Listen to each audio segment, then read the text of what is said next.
6 o'clock. Yaiga master, tik Berengoma, mukoma chauke sei hama kisinga muni cheuke Saboma wangu mimi cheki power Muchatofira kupawa Kumasoweti nokuone background Bafie mumuriko kupawa Aiwa imi ndichengetei chenzengete Ndichengetei chenzengere Andidi kuzopane ezi Pane mepo pambezi Aiwa imi ndichengetei chenzengete Ndichengetei chenzengere Andidi kuzopane ezi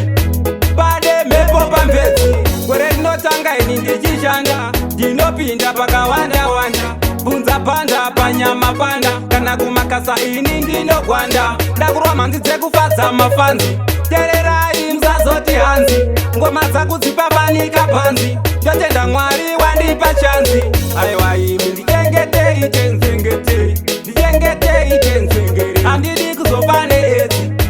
Pane mepo pambezi Aiwa imi ndichengetei chenzengete Ndichengetei chenzengere Handidi kuzopane ezi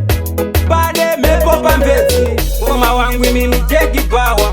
Muchatofira kupawa Kumasoweti nokuone background Kwafie mumuriko kupawa Ku6 o'clock yango wasawa sawa Tilipo zvedu padombo shawa Waripo mkoma wangu mashawa Kupenyu unotoda kutokawa Aiwa imi ndichengetei chenzengete Ndichengetei chenzengere Handidi kuzopane ezi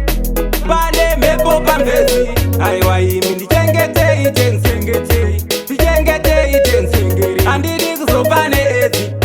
Pane mepo pambezi Kwere rinotanga ini ndichishanda Ndinopinda pakawanda wanda Bunza panda panyama panda Kana kumakasa ini ndinogwanda Ndakurwa manzi dzekufadza mafanzi Tererai msazoti hanzi Ngoma dzakudzipapanika panzi Ndotenda Mwari wandipa chanzi